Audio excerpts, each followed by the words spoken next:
안녕하세요. 간단하게 보는 이야기의 간복이입니다. 오늘 보여드릴 이야기는 간단하게 보는 중국의 역사편인데요. 역사가 긴 나라이니만큼 편을 나누어 오늘은 하나라부터 위진 남북 쪽까지 보려고 합니다. 중국 문헌에 기록된 최초의 왕조 국가는 하나라입니다. 하나라의 이름 하는 황하 문명에서 유래된 것으로 보고 있죠. 하나라는 실존 여부에 아직 말이 많은 나라이지만 역사서들에도 꾸준히 언급은 되고 있는 나라입니다. 서양의 대표적인 평화의 시대를 팍스 로마나라고 하는 것처럼 동양에는 요순시대라는 말이 있죠.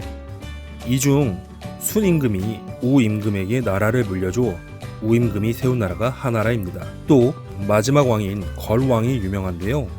이 걸왕은 동양에서 폭군의 대명사로 후대의 신하들은 왕이 잘못하면 전하께선 걸주나 다름없습니다 라고 말하는 것으로도 알려졌죠. 이때 왕비로 말희라는 미녀가 있었는데 말희가 걸왕에게 주지용님을 만들어 달라고 한 것으로 나라를 망친 여인으로도 유명합니다. 이렇게 고통받던 하나라의 백성들을 구해준 사람은 탕왕으로 알려졌는데요. 이 탕왕이 세운 나라가 오늘날 은나라, 상나라라고 불리는 나라입니다. 은이라는 이름은 나라의 수도인 은허에서 따온 이름이고 상이라는 이름은 유민들이 이곳저곳 장사하며 떠돌았다는 데서 나오는 이름인데요.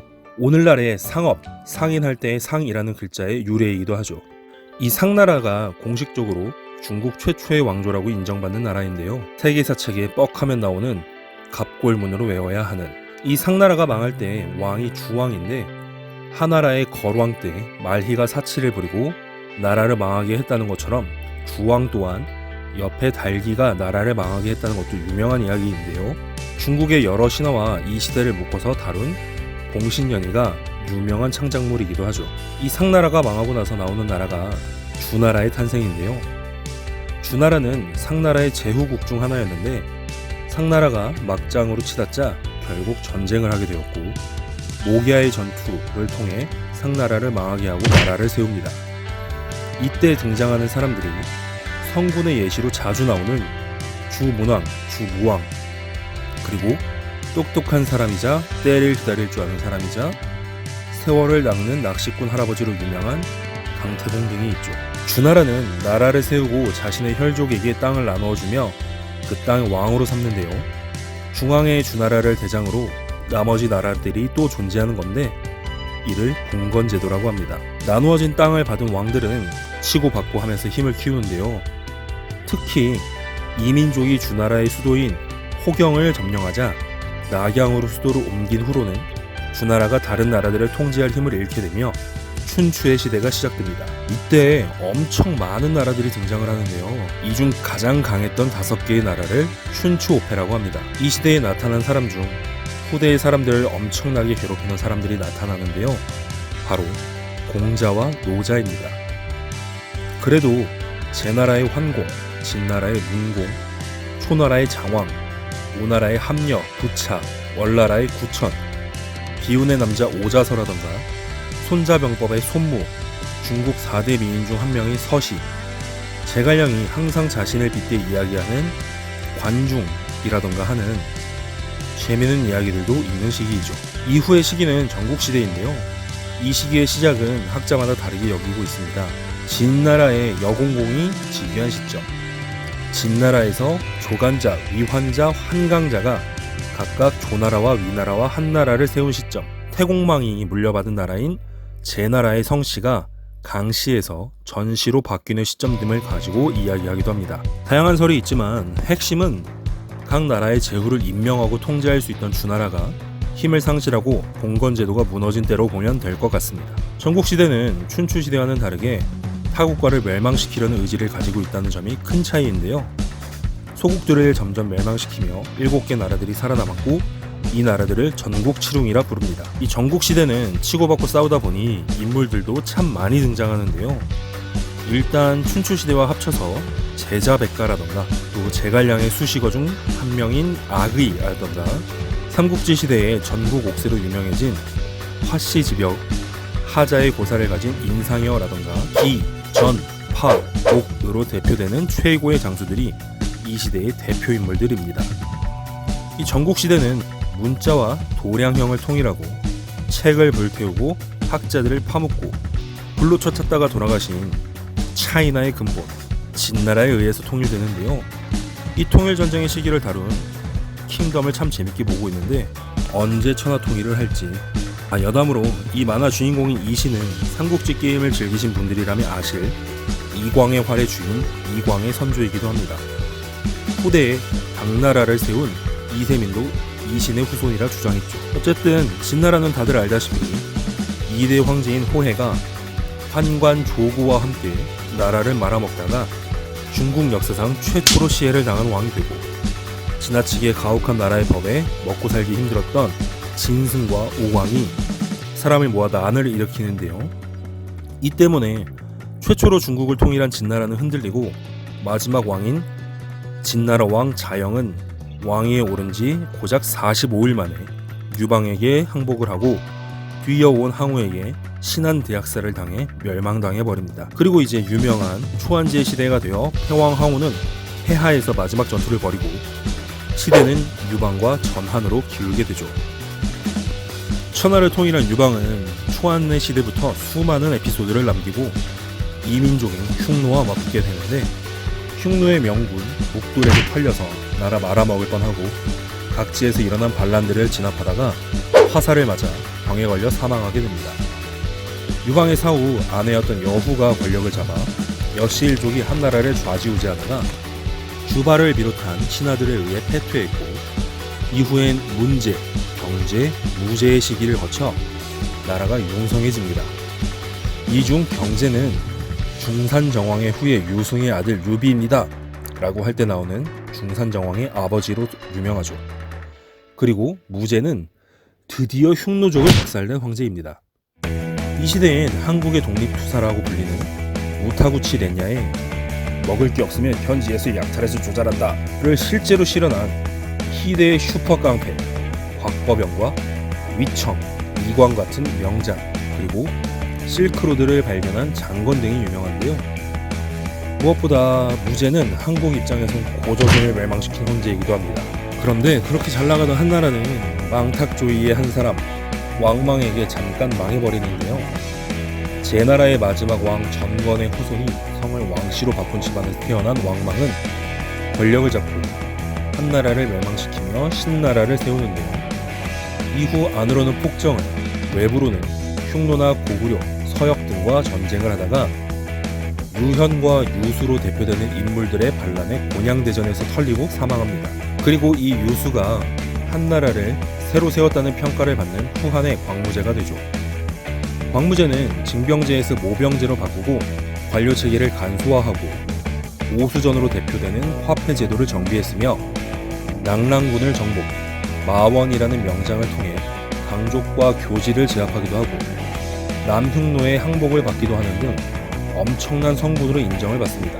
물론 비판점이 없진 않지만 이민족 견제를 약하게 한다던가 고교를 키워서 이후 황건적이 되도록 만든 계기가 되었다던가. 시대가 흐르고 한나라의 새로운 황제가 된 환제는 촌수를 따지는 법상 전대 황제보다 학렬이 높아서 왕이 될 수 없었는데 조조의 할아버지인 조등의 도움으로 황제가 되었는데요. 환관의 도움으로 황제가 된 환제는 환관의 편을 들 수밖에 없었습니다. 그런데 환관들이 나라를 망치고 있다고 생각한 청류파들은 환관을 비난했는데요. 이에 환관들은 청류파들을 탄압해 200여 명에게 평생 관직을 진출하지 못하게 하는 당고해금이라는 사건을 일으킵니다. 환제가 죽고 13살에 영제가 황제가 되자 외척이었던 두무는 당고해금을 풀어 청류파들을 자신의 편으로 만들려고 했는데요. 이 계획이 환관들에게 들통이 나버려 두무와 청류파들은 철저하게 박살이 나버리고 맙니다. 이걸 2차 당고해금이라고 하죠. 그렇다고 영제가 나라를 똑똑하게 다스릴 생각이 있었던 것도 아니어서 옥새가 어디 있는지 까먹을 정도로 놀다가 옥새를 정말 잃어버리게 됩니다. 또 내관매직으로 자신의 재정과 자신의 황권 강화에만 신경을 썼죠. 이는 결국 184년 삼국지의 시작을 알리는 황건적인 난으로 이어지게 됩니다. 삼국지의 시대는 많은 분들이 알고 계시니 패스!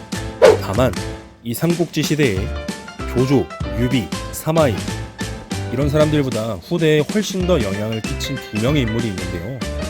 그건 나중에 한번 다루도록 하겠습니다. 어쨌든 삼국시대를 통일한 인물은 사마이의 손자 사마염이었는데요.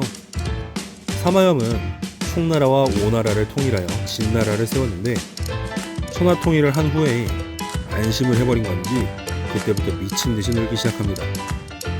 삼천궁녀의 의자왕을 따위로 만들어버리는 만명의 궁녀를 건네고 사치하면서 놀다가 사망하는데요. 그 이후의 황제였던 2대 황제 사마충은 현대에는 지적 장애를 가진 인물이 아닌가라고 평가될 정도로 멍청했습니다. 그의 명대사로 곡식이 없으면 어째서 고기죽을 먹지 않는 거냐가 있죠. 그리고 사마염이 삼국시대 때 신하들의 힘이 강해서 위나라가 망한 것이라고 판단을 해서 권력을 친인척들에게 넘겨주는데요.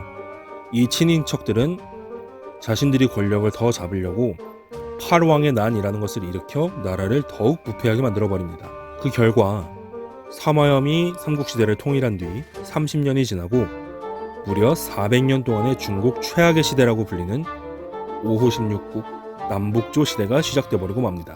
이 5호는 흉노, 선비, 갈, 강, 저 등의 5 오랑캐를 말하고 16국은 이들이 세운 나라를 말하는데요. 이런 이민족들의 침입에 혼란스러웠던 진나라는 결국 파랑의 난에서 살아남은 사마예가 강남으로 도망쳐 동진을 세우며 버티게 됩니다. 그리고 이때 북쪽에서 남쪽으로 넘어온 사람들에 의해 현대의 남경이 된 곳에 자리를 잡고 드디어 강남이 개발되기 시작하죠. 이 동진을 비롯한 남조에 자리 잡은 나라들이 남북조에서의 남조이고 오랑캐라 일컬어지는 민족들이 북쪽에 세운 나라들이 북조가 됩니다. 이 시기도 살펴보면 상당히 재밌는 이야기들이 많은데요.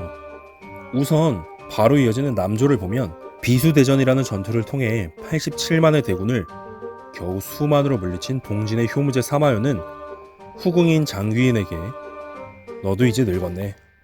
나도 이젠 젊은 애랑 놀아야겠다. 라고 하다가 장귀인에게 베개로 눌려 질식사를 당하는데요. 이 효무제는 수많은 중국 황제들 중에 최초로 후궁한테 살해당한 황제가 됩니다. 그리고 이어서 황위에 오른 사마요의 아들 사마덕종은 말을 제대로 못하고 추위와 더위와 배고픔을 모르며 음식과 용변 등의 생활을 스스로 할 수 없었다는 무시무시한 평가를 받은 황제인데요. 결국 환현이라는 인물에 의해 선양을 하게 되고 이 환현은 초나라를 세웁니다. 근데 이때 건무장군이라고 하는 직책을 가지고 있던 유유라는 사람이 환현을 쳐서 죽이고 송나라라는 나라를 세우죠. 이 유유는 무려 조조를 뛰어넘는다 라고 할 정도의 군사적 재능을 높게 평가받는 사람인데요. 동진에서 낙양과 장안, 청주까지 점령을 했는데 특히 남조에서는 유일하게 산동지방을 점령한 사람입니다. 다만 자식 농사는 망쳐버려서 2대 황제인 유의부는 아무것도 안하고 놀았고 형을 폐위시킨 3대 황제 유의룡은 명군이었지만 그 아들 유주는 사치에 빠져서 근친상간의 의혹도 있으며 폐제라는 칭호를 가진 유자업과 유욱이라던가 결국 소도성이란 사람이 멸망을 시키고 제나라를 세웁니다. 이 제나라는 소연이란 사람에게 멸망하여 양나라를 세우게 되는데요. 이 양나라의 유명한 장수로 시종에서 출발해 장군이 된 진경지라는 사람도 유명했습니다. 다만 이 양나라라는 곳은 이 둘 말고 결국 후경이란 사람이 양나라를 멸망시키고 한나라를 세우는데요. 또 이 한나라는 소찰이란 사람에 의해 1년 만에 망하고 이 소찰은 또다시 양나라를 세웠는데요. 얼마 지나지 않아 또 진패선이란 사람이 황제였던 소방진을 협박하여 선양을 받아 진나라를 세웁니다. 이 진나라 이후 북쪽에서 수나라가 쳐들어와 북조에서 남조를 흡수해 드디어 길었던 혼란기를 제압하고 통일을 하죠. 수나라는 황하강과 양치강을 잇는 대우나라던가 고구려 정벌이라던가 하다가 망해버려서 결국 이세민이 세운 당나라로 이어지게 됩니다. 그리고 이 당나라는 중국 문화에 꽃을 피우게 되죠. 하다보니 너무 길어져서 북조는 다음 편에서 이어가도록 하겠습니다. 구독과 좋아요 부탁드리면서 시청해주셔서 감사합니다.